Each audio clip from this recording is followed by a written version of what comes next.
If you need to request a refund from Microsoft Teams, follow these straightforward steps to ensure your request is processed smoothly. Step 1. Check eligibility. Before initiating a refund, review Microsoft's refund policy to determine if your purchase qualifies for a refund.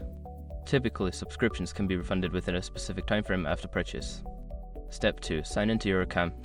Go to the Microsoft website and sign into your account using the credentials associated with your Microsoft Teams subscription. This will allow you to access your purchase history and subscription details. Step 3. Access billing and subscription. Navigate to the Services and Subscriptions section of your account. Here, you will find a list of your active subscriptions, including Microsoft Teams. Click on the subscription you wish to refund. Step 4. Request a refund. Look for the option to request a refund. This may be labeled as Cancel or Request a Refund. Follow the prompts to submit your refund request, providing any necessary information or reasons for the refund. Step 5. Confirm and monitor your request. After submitting your request, you should receive a confirmation email. Keep an eye on your email for updates regarding the status of your refund. It may take several days for the refund to be processed.